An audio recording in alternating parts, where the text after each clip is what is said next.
കൊച്ചിയിലേക്കാണ് ആര്യ ചേരുന്നുണ്ട്. അവിടെ ആര്യ, കൊച്ചിയിലുള്ള നേരത്തെ പറഞ്ഞ പോലെ പ്രധാന ആഘോഷമാണ് പാപ്പാഞ്ഞിയെ കത്തിക്കൽ. ഈ തിരക്ക് നിയന്ത്രണത്തിന്റെ ഒക്കെ ഭാഗമായി ഇത്തവണ 2 ഇടങ്ങളിൽ പാപ്പാഞ്ഞിയെ കത്തിക്കുന്നുണ്ട് അല്ലേ?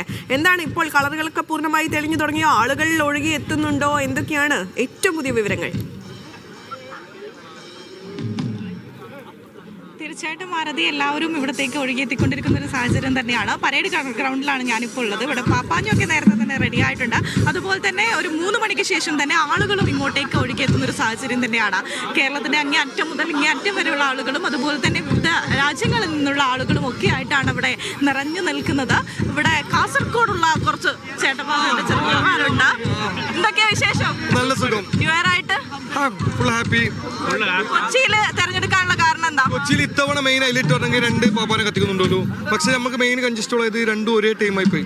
ഒന്ന് 12 മണിക്കും 1 മണിയുടെ ഇടയിൽ നമുക്ക് എല്ലാം കവർ ആകുന്നുണ്ടായിരുന്നു. അതാ മെയിൻ. ഇപ്പോൾ ഇത്തവണ ഇവിടെയാണോ അതോ അപ്പുറം വെളി ഗ്രൗണ്ടിലേക്കാണോ തീരുമാനിക്കാനായിട്ട് ലാസ്റ്റ് ടൈം ഉണ്ടല്ലോ. ക്രൗഡെല്ലാം നോക്കിയിട്ട് തീരുമാനിക്കും. എങ്ങനെ ഉണ്ടായിരുന്നു 2025? 25 പറയുമ്പോൾ ഇന്നത്തെ ഈ ലാസ്റ്റത്തെ തുടക്കം വൻ കൺജസ്റ്റ് ഉള്ളത്. ഒന്ന് റൂമിന്റെ പ്രശ്നം മെയിൻ. നമുക്ക് ഈ അധികാരികൾ മെയിൻ കണ്ടെടുക്കുന്നു ഈ റൂമിന്റെ പ്രശ്നം. ഇതൊന്നും ഇവിടെ ജങ്കാറുണ്ട് ഇങ്ങോട്ട് എത്താൻ ഭയങ്കര കുറെ ടാസ്കുകൾ കഴിഞ്ഞിട്ട് 2026 റെസൊല്യൂഷൻ എന്താ? 2026 എന്ത് ഉഷാറാണോ? അൽഹംദുലില്ലാഹ് ഹൈർ എന്ന് പറയാ. തീരുമാനങ്ങളൊക്കെ എടുത്തിട്ടുണ്ടോ?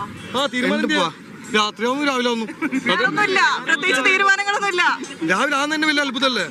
ഓക്കെ, അപ്പൊ എല്ലാരും വൈബായിട്ട് ഇവിടെ കൊച്ചിയില് ആഘോഷങ്ങളുമായിട്ട് വന്നിട്ടുണ്ട്. ഇവിടെ കുറച്ച് പിള്ളേരുണ്ട്, നമുക്ക് നോക്കാം. എവിടുന്ന് വന്നേക്കുന്നത്? മലപ്പുറത്താണ്. എന്താ കൊച്ചിയിലേക്ക് വരാനുള്ള മലപ്പുറത്ത് പരിപാടി കാണാൻ. അപ്പൊ ഇന്ന് വൈബാക്കല്ലേ? എല്ലാവർക്കും ഒരു ഹാപ്പി ന്യൂ ഇയർ. അപ്പോൾ എല്ലാവരും മലപ്പുറത്തു നിന്നും അവിടുന്ന് കാസർഗോഡ് നിന്നൊക്കെ ആയിട്ടാണ് ഇവിടത്തേക്ക് ഒഴുകിയെത്തിരിക്കുന്നത്. നമ്മുടെ പാപ്പാഞ്ഞി നേരത്തെ റെഡിയാണ്. ഇനി കുറച്ച് കഴിയുമ്പോൾ തന്നെ DJ പരിപാടികളൊക്കെ തന്നെ ഇവിടെ ആരംഭിക്കും. ചെറിയ കുഞ്ഞുങ്ങൾ മുതൽ പ്രായമുള്ളവർ വരെ ഈ ഒരു ആഘോഷത്തിൽ പങ്കേറാനായിട്ട് കൊച്ചിയിലേക്ക് എത്തുന്ന ഒരു കാഴ്ചയാണ് നമുക്ക് ഇവിടെ എങ്ങും കാണാൻ വേണ്ടി സാധിക്കുന്നത്. ഇനിയിപ്പം DJ ഇവിടെ തുടങ്ങുമ്പോൾ അതിന് പ്രത്യേക ഒരു മാറ്റമായിരിക്കും നമുക്ക് കാണാൻ വേണ്ടി സാധിക്കുക. പ്രത്യേക ഒരു വൈബിലേക്ക് ഈ ഒരു ആഘോഷം നീങ്ങും എന്നുള്ളതാണ്. അപ്പോൾ കൊച്ചി എല്ലാം തന്നെ റെഡിയാണ്. ഇനി മണിക്കൂറുകൾക്ക് ശേഷം പുതുവർഷം പിറക്കുമ്പോൾ കൊച്ചി വൈബ്